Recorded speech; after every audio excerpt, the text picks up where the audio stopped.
Howdy y'all, Dean Stiller here from the official home of unofficial Grateful Dead music news, reporting on night 2 from Wrigley. So my voice is a little shot out, a little bit froggy, bear with me here. It was a great weekend we had in Chicago. Really, the music was outstanding, the musicians were in fine form, the fan base was in fine form. Thanks for all the love and support. It was great meeting so many of you. And Chicago's just a great host city. Really, that city just gives the music the energy it needs to thrive. And it was like that all weekend. It was like that a couple of years ago when Dead and Company, I believe they ended the tour in Chicago a couple of years ago, and those were 2 great nights of music. My opinions are very similar to I guess what I experienced a couple of years ago. Anyway, let's get it started. Let's get it underway. So I guess the only problem we could have had could have been a little bit nicer weather. Friday we all got drenched like a monsoon. We all got drenched. I think Saturday like 90% of the fan base went and got rain gear. I'd never seen so many prepared deadheads in my life. I was one of them, had a full rain suit on. I don't think we got a drop. So I don't know. I guess if Weir controls the weather, he told you can go fuck yourself on Friday. He gave you a hug on Saturday. So I guess we're even. They get the whole thing started with Terrapin. I'd said at the Gorge, I don't know if I ever heard a day like Terrapin. I know they played them. I just didn't know if I'd personally ever seen that. And now, as of today, I guess I could say I have, albeit a little bit overcast one. They get it started, they don't know, no intro, just they counted it off and started right at the lyrics. So I don't know, I like those notes that fire off. It's like the starting gun to the journey that's Terrapin. Those notes that fire that off and that whole riff. I love the intro. So I'm not sure I was crazy about him leaving it out and just counting it off and starting at the lyric. But anyway, it was underway, and it was apparent early that things were going to be sounding really good. Jams were outstanding. O'Teal dropping bombs and the interplay between everybody. You had a happy band up there, which is great. The Terrapin, you get Sugar Mags. Weir dial back the clock on Sugar Mags. He's throwing his head back, leg up, throwing chords out into the stratosphere during Sugar Mags. He was in command of that. Listen, when Bob's having a good time, it allows everybody to have a good time. So let's hope we can keep him from being too cranky and keep him having a good time up there. Boy, the music was definitely powerful and being played at a pace that was strong. Mr. Charlie's up next. Love Mr. Charlie. I mean, I love dancing to that song. I love everything about it. They play it like they're double parked. It seems like I'd like the experience to last a little longer there. So Mr. Charlie's a fun one. They just they play it pretty quick. So anyway, we got through that. We get to High Time. Beautiful moment there in the middle of the first set with Weir and O'Teal sharing that one. That was really well done. You get Friend of the Devil next. Weir puts on the acoustic, and you get Friend of the Devil. Friend of the Devil did what Friend of the Devil does. Bertha comes next, and Weir kept the acoustic on. That doesn't happen often. He usually changes the guitar out, but Weir on acoustic throughout the Bertha, and the jams there were great. At the end, I'll just fun being up front there. I was just laughing at all of them. I knew so there'd be no way to end that. Anyway, it was the jams throughout were really good. Everybody was on fire. It was evident. Mama Tried comes up again, and Mama Tried was fun. I'm glad I got to hear that one. And so they played Mama Tried, and then they played Mama Tried again. So that was strange. It was over. This was like the Jesus of Mama Trieds. It was over. It was done. And then it came back. That's how that Mama Tried was. It got resuscitated. I don't know if maybe they practiced the Mama Tried right into Love Light, and maybe when they stopped, Mama Tried we were going to go right into Love Light. Maybe let's try that again. I don't know if that's what happened. Maybe that's what happened. They clumsily fell into Love Light. But Love Light was powerful all the way through. Really, we were dancing our hearts out. The music was sounding great.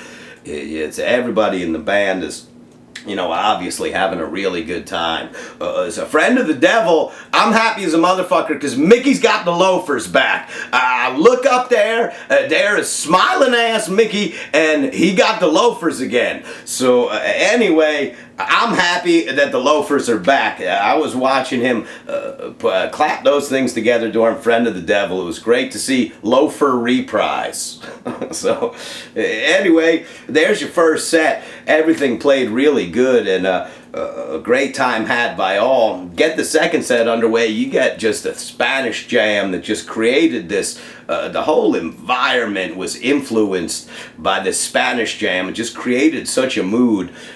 Outstanding job on that. And as they go into Scarlet, Jeff is kind of, he's reaching back to the Spanish jam throughout the licks of Scarlet. Give that a listen. I got to give it a listen to make sure what I heard was proper there. But Jeff seemed like he was referencing the Spanish jam throughout the licks of the Scarlet. Oteil was cracking up. Him and Oteil were looking at each other. They were cracking up. The music was really just sounding right. If there's a hiccup in the thing for me, it's No Speedway Boogie. Really, that was moving so slow. Everybody was having a good time and they played it good, but to me it was a musical quaalude. Took the legs right out of me. It was moving so slow. They did, like I said, they played it well. It just kind of took the legs out of me. What great way to get your legs back. Help Slip Frank finishes the first half of the second set. There you go. That's a good time right there. To me, an outstanding job. Great set. Slipknot, I didn't think got all that crazy, really. I might have to revisit that. I've seen people making comments, and I'm not sure I was in the same place as a lot of those people. Drums is fun. Everyone's beating the hell out of stuff, and Oteil was everywhere. He's on Billy's kit, and they're beating the hell out of things up there. The space was great. The space, you get Mayer was on the piano for a while. He was tinkering, fiddling around on the piano, so it was cool to see everybody up there just having a ball. The space segments have been great. There's been a lot of good content throughout space segments during this tour. I've really enjoyed them. A lot of times they can be times you just, whatever, find something else, go to the bathroom or something. I think the space segments this tour have been great.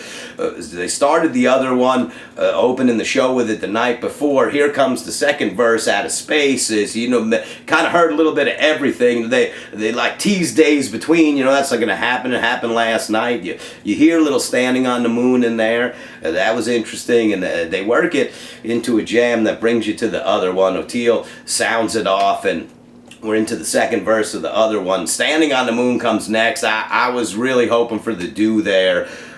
Really thought that would have just been icing on the cake. We got Standing on the Moon, which was outstanding. Really great job by Weir on that. Sung it strong. Sung it, it felt like he meant it, and that was a great job by all. Really amazing jams throughout. You get Sunshine Daydream to close the show. That's always a raging way to bring this thing to an end. I love that. So my buddy Pete Shapiro flew in. He was at Bonnaroo seeing Fish. So Sunshine Daydream, they're ending that. I ran to the board to give him a hug, say hello. And as I watched the encores from there, you had Ripple. Always a good time. Oteil was super emotional through Ripple. Looked like he was up there maybe having some tears and stuff like that. Song was playing him, and it was beautiful. And then you get one more Saturday night, closes it out. No one's going to complain when it's an extra and they just jam it out. That was good times. This was just a great weekend in Chicago.